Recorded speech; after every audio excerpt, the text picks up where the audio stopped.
Bom dia a todos, obrigado pela presença. É um prazer ter os outros aqui comigo. E obrigado a todas as pessoas da banca que estão presentes e aceitaram esse desafio de me avaliar. Então, eu espero que vocês tenham uma boa manhã e que vocês aproveitem. Tá bom? Nos últimos 30 anos, o bicho furão dos ciclos, ele é um problema para a agricultura brasileira. Em meados da década de 80, com sucessivas aplicações de inseticidas para o controle de transmissões da CDC, houve um desequilíbrio na agricultura e as populações desse bicho aumentou significativamente.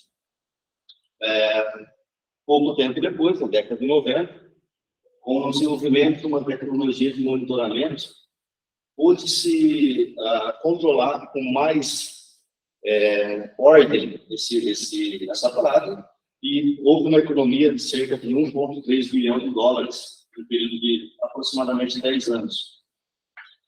Com o advento do greening, em 2014, aproximadamente, sucessivas aplicações de inseticidas desequilibraram novamente o ambiente e essa praga voltou a ser um problema. E aí, desde então, ela vem causando danos significativos para a agricultura. E só tem uma ferramenta de controle hoje, que é o químico. Portanto, nosso projeto é encontrar uma tecnologia que possa amparar as tecnologias disponíveis de controle dessa praga. E o nosso projeto foi estudar o controle biológico de Gymnangiosoma auroxiana, o bicho furão dos cítricos, como parasitóide de ovos Trichogramma atropurida. Essa praga, anteriormente chamada Burlec vitolofa, hoje Gymnangiosoma, tem um período de ovo adulto de cerca de 1 a 2 meses, dependendo da região do país, do estado de São Paulo principalmente, pode chegar até 8 gerações, aqui na região do Barretos, próximo do Barretos. Essa praga, ela tem uma característica de colocar um ovo por fruto. Esse ovo se tornará uma larva que penetrará no fruto e vai viabilizar ele para consumo e para a indústria. Então, preferencialmente, ataca frutos maduros. Tá? E o controle, basicamente, é de lagartas e adultos. A lagarta com BT, que é bacilo de tuberculose, e diflubenzolol. Os adultos são basicamente controlados com organofosforados e piretroides. Lucas, depois do culto vai sair aquela fatia. Tá bom. Obrigado. Como eu disse, os prejuízos são muito grandes dessa praga na agricultura brasileira. Atualmente, estima-se uma perda de 80 milhões de dólares anuais. Isso já realizando o controle. Ou seja, ele está perdendo, está investindo e está perdendo. Né? Existe essa tecnologia, né, no monitoramento com pastilha de feromônio, na captura de adultos. Então, o que acontece? Uma série de fatores deixou-se de monitorar essa praga. Disponibilidade de armadilha, ineficácia da estrutura da armadilha. Então, deixou-se de monitorar e aí as aplicações são feitas novamente por paridade, sem saber se a praga está ou não na área. Então, existe essa tecnologia que a gente precisa ter um esforço para que ela volte a ser utilizada. Um outro problema que acomete a nossa agricultura. Hoje nós somos os maiores exportadores do mundo, tá?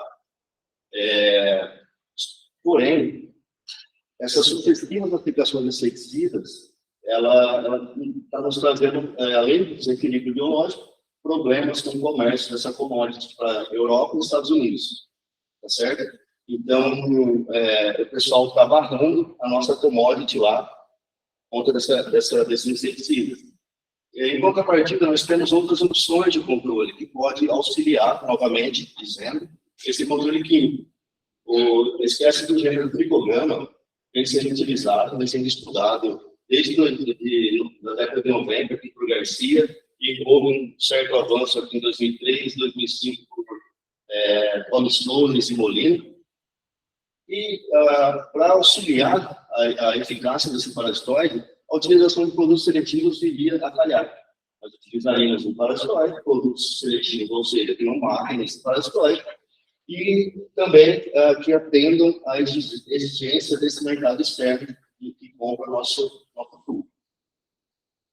Nesse cenário, nós dividimos a nossa pesquisa em 3 etapas, que é a seleção de espécies de tricograma com controle dessa praga de Miradrosoma lanciana, a determinação da quantidade de tricograma cocodrilha a ser liberada por hectare, determinação do momento da liberação, que é muito importante aqui, nós precisaremos da armadilha de feromônio, né? Então, voltaria a ser utilizada, do momento da liberação, do número de liberações de tricograma e a seletividade de produtos a tricograma cocodrilha.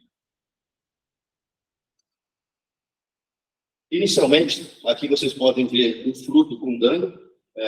Para alguns de vocês isso é bastante familiar, mas para quem não conhece, como eu disse anteriormente, esse inseto ele coloca um ovo por fruto, certo? Então, geralmente, a gente vai ver esse dano aqui, um dano só, certo? Então, nós coletamos, ao longo de 2019, 15 mil frutos, né, atacados, trazíamos ao laboratório, tirávamos as ladaias dentro desses frutos e transferíamos para tubos com dieta artificial. Esses indivíduos se desenvolviam na dieta até a fase adulta. Quando adulto, transferíamos para uma gaiola, certo? Para a obtenção de ovos. Esses ovos, posteriormente, eram tratados com sulfato de cobre para prevenção da contaminação de micro-organismos, até a eclosão desses indivíduos. Vocês não conseguem ver, mas tem algumas larvas aqui. Ao eclodir, transferimos essas lagartas para a dieta artificial e todo o ciclo se repetia. E, semanalmente, inoculávamos 2.500 lagartas.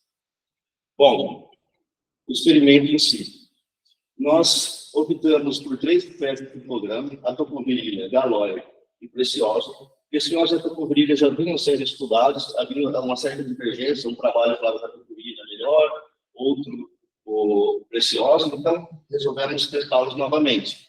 E o tricograma galóia pela similaridade com o ovo, do qual ele é específico. Ele parasita a brota da cana, e o ovo tem um formato de escama, muito parecido. Então, vamos ver se tem alguma eficiência. Então, nós individualizamos 30 fêmeas por espécie, em tubos de vidro, contendo 25 ovos da praga e uma gotícula de mel para que essas fêmeas pudessem se alimentar. Esses ovos foram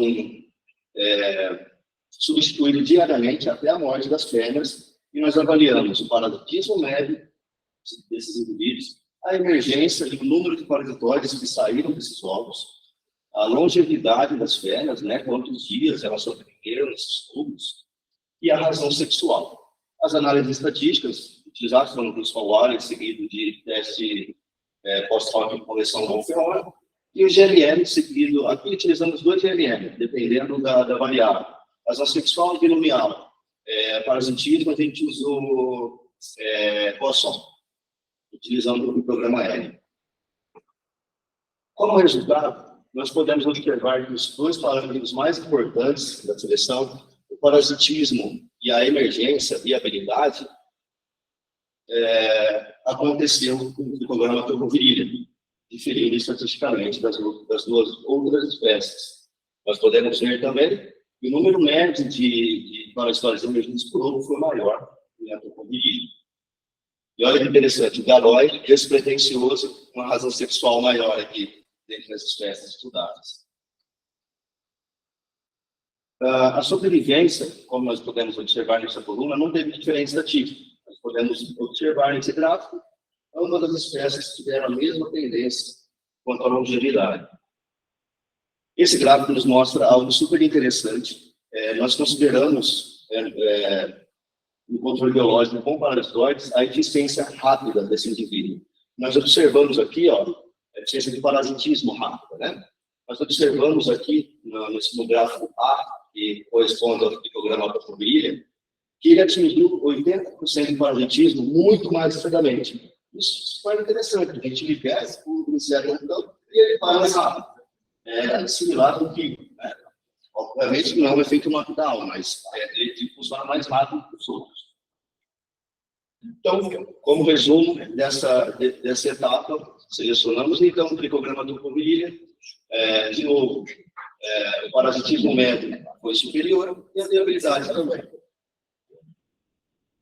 Vamos para o campo agora, para determinar a quantidade de tricograma por virilha a ser liberada por hectare. Então, nós estamos com uma área lá, em Santa Maria da Serra, era uma área com terapia, 4 anos de idade, tá?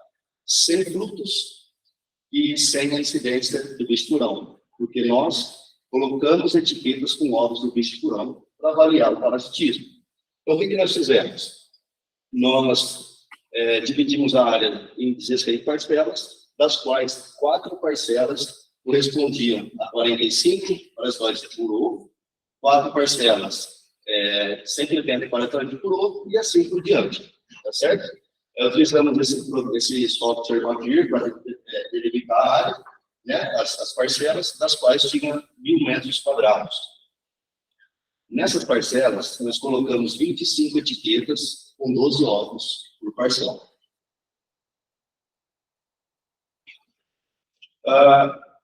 Esse infográfico nos mostra a transformação da proporção parasitoide por ovo para quantidade por hectare. Quantidade por hectare a gente precisa saber para poder indicar isso, né, uma forma mais extensionista. Então, o que nós fizemos? Pegamos a...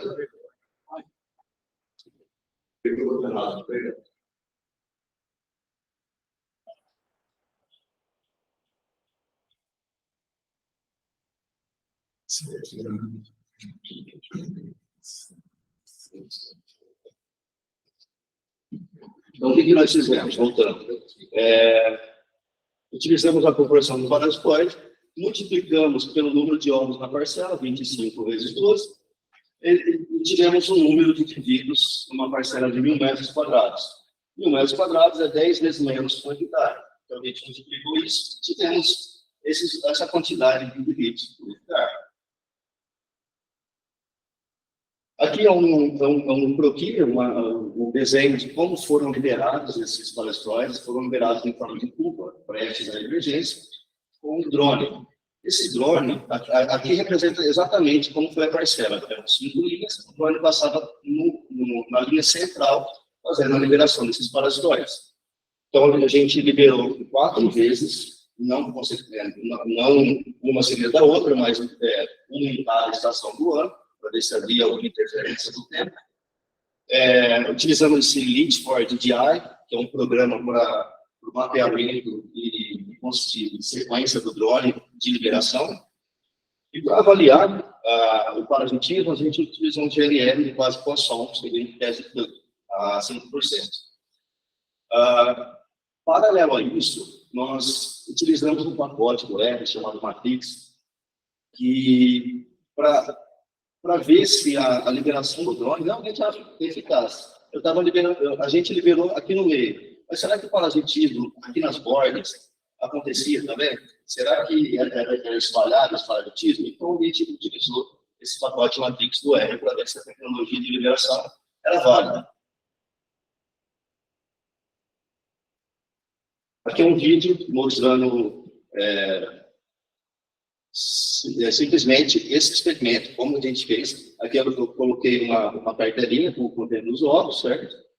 A gente pode observar que a área estava bastante homogênea, tinha pouca falha de plantas, as plantas baixas, né, 4 anos ali, sem a presença de frutos, que pudesse prejudicar, né, o experimento. Tipo, observa, né, uma área bem homogênea, bem interessante, nos ajudou muito, né? Agora nós vamos observar o drone passando bem no meio das parcelas, bem sobre a linha central da parcela. Esse é o drone do dispenser, né? É um drone da empresa.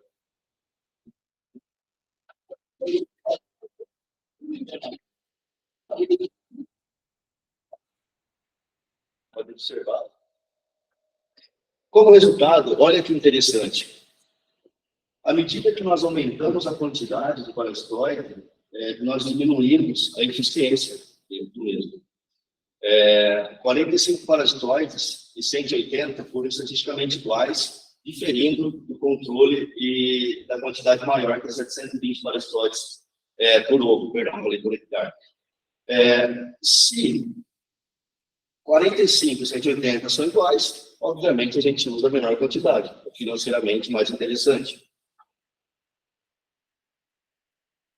Lembra que nós fizemos esse experimento em 4 estações do ano, justamente para saber se tinha algum efeito. Então, avaliando aqui a média, tá, das 4 estações, e aqui separadamente. E a gente observou que teve um parasitismo muito homogêneo, independente da época do ano. Porém, nós observamos que no inverno teve um parasitismo maior de ovos por ponto, tá bom? Então, a gente observa que no 45 teve quase o dobro em alguns casos, isso comparado ao inverno, ao outono. Então, a gente acredita, tá, que esse parasitoide, por ter vindo do Paraná, que é uma região fria, ele foi mais eficiente no inverno. Então, geralmente, um certo parasitoide ele é mais eficiente numa condição da qual ele foi coletado.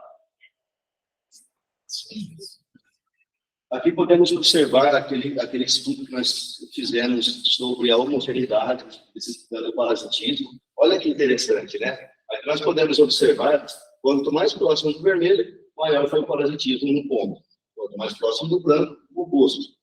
Então, nós podemos observar, ó, o drone, ele fez esse caminhamento, tá certo? Esse caminhamento nas parcelas. A gente pode ver que, mesmo liberando aqui no centro, nós tivemos parasitismo nas bordas. Olha que dado legal que a gente tem, né? Nós podemos observar também, 45 parasitoides por ovo. Olha como preencheu essa matriz, aqui mesmo. Então, nós consideramos que a metodologia utilizada por drone foi eficiente. Mas, experimento de campo, nem tudo são flores. A gente encontrou muitos predadores lá.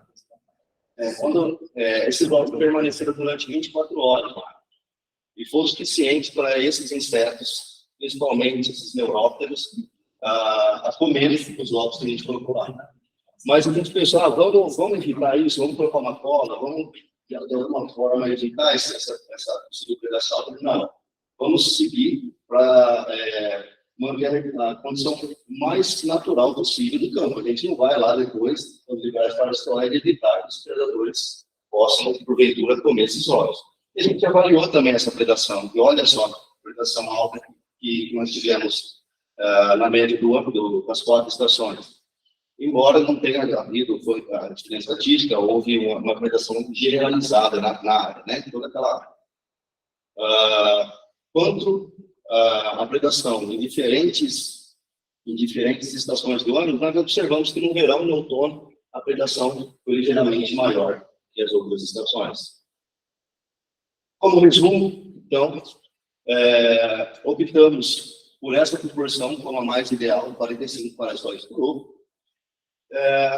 da qual, utilizando essa fórmula que nós fizemos, nós tínhamos 150 mil ovos, mas como o material muitas vezes não tem uma viabilidade alta, abaixo de 100%, né? Normalmente é cerca de 80%, assim como o parasitismo, nós arredondamos esse número para ajustar com o mercado ou com uma realidade posterior. Então, tipo, 150 mil parasitoides por hectare, como a mais ideal. Determinação do momento da liberação e do número de parasitoides. Determinação do momento da liberação e do número de liberações do picograma topomviril. Então, nós individualizamos 25 casais dessa praga de Ginonosoma russiana, avaliamos diariamente o ritmo de oviposição, né, quantos ovos esses indivíduos colocavam diariamente, para determinar o pico de oviposição, ou seja, quando que atingia o maior número de ovos colocados pela praga. E nós obtivemos esse resultado. Entre o 5º e o 7º dia ocorre o maior número de ovos dessa espécie. Na literatura, fala-se sobre 2 a 3 dias. E realmente eles estão corretos, porque o período de produção começa aqui. Mas o momento ideal para a gente liberar é quando tem mais ovos no campo, que é 5, 7 quilos. Para fazer o experimento ali, o experimento de número de liberações, nós optamos uma área já com frutos com ataque, frutos com a presença da praga, com a presença da praga. Nós optamos por uma área lá em Pratânia, muito próximo ali de Botucatu, na qual nós selecionamos as 4 plantas centrais para realizar as avaliações. Então, nós liberamos no centro da parcela esses parasitoides prestes a emergir e avaliamos semanalmente os frutos atacados nessas 4 plantas. O que nós avaliamos? A média da redução de frutos atacados, a redução desses frutos atacados ao longo do tempo, né? Foram 13 semanas de avaliação, e usamos a análise estatística de frutos cauáleos, novamente, com correção bom ferrônio, e GLM com distribuição de arcoação, segundo o técnico. E olha que interessante esse gráfico, eles mostram 2 coisas muito importantes. Primeiro, a redução mais rápida quando se libera 2 e 3 vezes, tá certo? A gente observa que no controle de uma liberação, a gente levou um pouco mais de tempo para que se reduzisse esse número de frutos atacados. Outra coisa importante, experimentos de campo sempre nos prega peças, né? Olha aqui, no tratamento de controle, ou seja, eu não fiz nada, eu não liberei, não apliquei inseticida, e mesmo assim reduziu a partir da 9ª semana aqui. Isso a gente acredita que se atribui ao grande número de predadores na área. A gente pôde observar ao longo do tempo que o número de predadores aumentou muito, e também pode ter acontecido uma dispersão desse parasitóide de uma parcela para outra. O parasitóide pode ter tomado toda a área, né, com 1, 2, 3 liberações. E quanto à redução, nós não tivemos diferença estatística entre os tratamentos, embora nós observamos que houve maior redução em porcentagem aqui em 3 liberações. Obviamente, não tem diferença estatística, mas se nós observarmos esse gráfico e trazermos para a razão, é muito interessante esse número essa quantidade de 70%, mais de 70% de controle, né? Isso sem ter sido aliado com uma outra técnica de controle. Então, para resumir, a gente coloca uma armadilha a cada 10 hectares no terço superior da planta, onde ocorre o acasalamento. Atingindo o nível de controle, ou seja, 8 machos por armadilha, né, nós realizamos 3 liberações, e a gente considerou como melhor, de 150 mil por hectare, por intervalo semanal. A primeira liberação deve ser realizada 5 dias após ter atingido o nível de controle. A seletividade de produtos do programa Controvirilha. Esse trabalho já foi publicado, tá bom? Vou apresentar para vocês, mas nós publicamos aqui, o pessoal do Laboratório de Análise Integrada de Pragas, mais Alexandre Diniz, o professor Fábio, tá certo? Do qual estudamos esses produtos químicos, são produtos alguns novos, outros que estão entrando agora na agricultura, são produtos considerados adequados aí para um novo cenário científico quanto à exportação de produtos e quanto ao seu poder seletivo. Então, utilizamos-se antramelipol e mazodabitina, mistura, né? Abamectina, estrimetorano, foxator, ciandamelipol e flupirafurol. São todos eles que atuam no sistema nervoso central. E incluímos também a cortiça e fumosorrosa, que é um fungo entomopatogênico, que está começando a ser utilizado no controle da euforizacina. Então, esses produtos não são todos indicados para bicho-furão, são para outras pragas também. Como foram realizados os experimentos? Avaliamos o efeito letal e subletal em adultos, dos quais mergulhamos uma cartela contendo ovos do bicho-furão na solução de cada produto, tá certo? Realizamos 30 repetições por tratamento, individualizamos uma fêmea em contato com esses ovos durante 24 horas. Os indivíduos, daí, depois disso, avaliamos a mortalidade. Aqueles adultos que sobreviveram, nós fomos oferecendo ovos diariamente e avaliamos posteriormente parasitismo, emergência e razão sexual. Avaliamos também o efeito letal letal em pulpas, das quais utilizamos também em competições, colocamos uma fêmea em contato com os ovos de misturão sobre parasitismo aí durante 24 horas, tratamos esses ovos 7 dias depois, tá certo? Na forma de pulpa, e depois avaliamos a emergência, parasitismo e razão sexual. Essas metodologias são as metodologias clássicas da aerobicida, tá bom? A persistência, realizamos também a persistência, aqui é uma planta de citros, ela foi tratada, né, da 2 anos, da planta da variedade de Valência. Nós aplicamos os diferentes inseticidas do fungo patogênico nas folhas, oferecemos essas folhas para as fêmeas e avaliamos a mortalidade, emergência e parasitismo ao longo de 3, 7, 10, 14, 21 dias. A análise estatística foi de NN, base binomial, e Crystal Wallace identificando pós-hoc com correção temporal. Como resultado, o efeito letal sobre adultos, nós podemos observar que o Spinetoram causou maior mortalidade nesses indivíduos, tá certo? Causou também a maior redução do parasitismo dos mesmos. Além de, no parasitismo em 24 horas, certo? Além de ter afetado o parasitismo total desse parasitoide e a longevidade das fêmeas. Embora, segundo a classificação da IOBC, permanecer na mesma classificação que outros produtos que não reduzam tanto, mas também do espectro de classificação. Aqui podemos observar mais dois valores interessantes. O flupiracifurone causou 0 de mortalidade nesse adulto, certo? E se for Staphylococcus androleliprole, teve uma redução de 0 também no parasitismo. Quanto aos filhos, né? Nós tratamos os ovos, oferecemos esses ovos para as mães. Os filhos, 12% deles só emergiram aqui quando tratados com Spinetoram. E olha que interessante esse dado. Ciantraliprole, magnamectina e ciantraliprole reduziram significativamente a razão sexual. Essa razão sexual é muito baixa, né? E a emergência dos netos aí, ela ficou acima dos 80%. Então, pensando a longo prazo na manutenção desse inseto em cama, os netos vão ter uma boa emergência.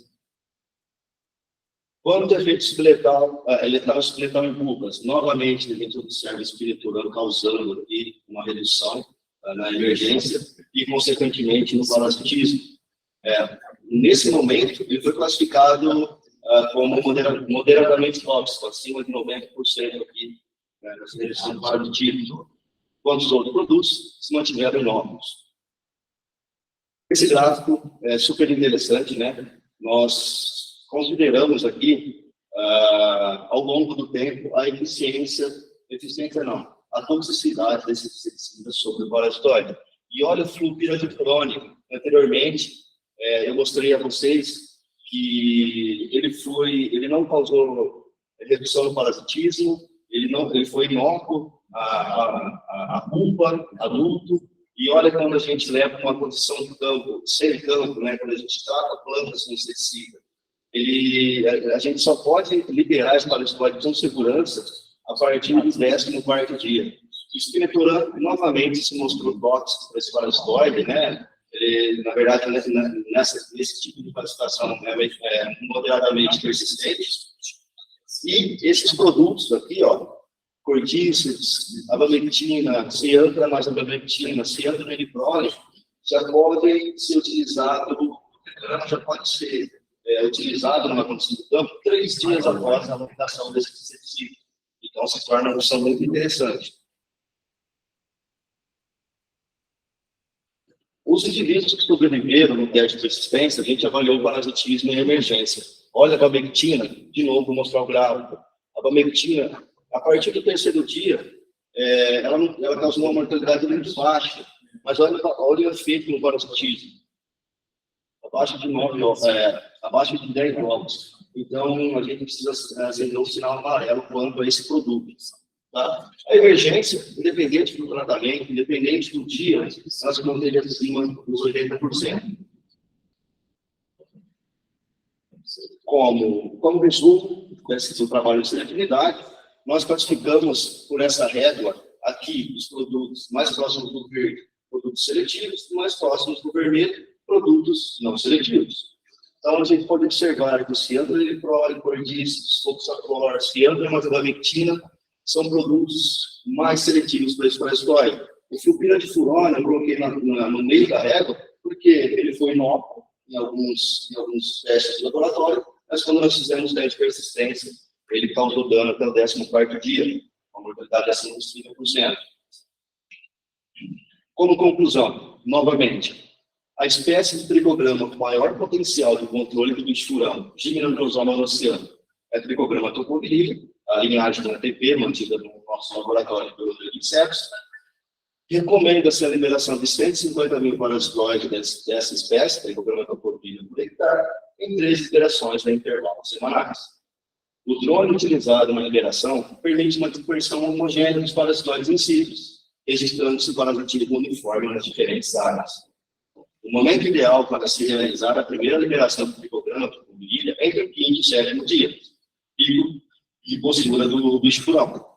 Após a constatação do nível de controle na armadilha de feromônio, após a constatação do nível de controle na armadilha de feromônio utilizada para monitoramento de Gymnandrosoma oceano. Por fim, os produtos químicos cianobactéria, sulfoxaflor, abamectina, a mistura cianuro mais abamectina e o fungo enteropatogênico cordíceos são seletivos ao parasitóide do tricograma tocovirilha e podem ser utilizados mesmo com a liberação do parasitóide. Esses se respeitam em intervalo de 3 a 7 dias entre as aplicações de tais produtos após a liberação. Gostaria de agradecer a todos os envolvidos no meu trabalho. Obviamente que aqui não tem a foto de todo mundo, teve bastante gente dentro do laboratório, a gente acabou não tirando fotos. Então, aqui está a turma, a gente está vendo para a Tânia, avaliando os frutos. Aqui está a Marco André, fazendo a liberação de parasitóides para a empresa de liberação de drone. Aqui os meninos, o Gabriel, o Geraldinho, me ajudaram muito na coleta de frutos. O Léo, cara, super engraçado. Aqui foi em Brotas. A gente, toda a equipe, Carvedrone, ninguém conhecia esse tipo de liberação, ainda é recente em sítios. Então, a equipe toda de controle de pragas queria observar. E eu agradeço também o pessoal da NCP, que é a empresa que desenvolveu esse dispenser, me ajudou muito. Alexandre Vinícius, eu dispenso palavras, me ajudou desde o início de treinamento experimental, de tudo que vocês imaginarem, ele me ajudou. Então, foi um pós-doc nosso. O Luanzinho, o Luan me ajudou muito, desde a criação até o sistema de campo, minha estagiária na época. A minha família, essa foto aqui é do mestrado, né? A gente foi pós-mestrado, então, minha base, meu tudo, quando dá problema, a mãe que eu faço, o pai que eu faço, a minha irmã, amo meu sobrinho, a minha mulher e minha filha, por todo o apoio, o amparo.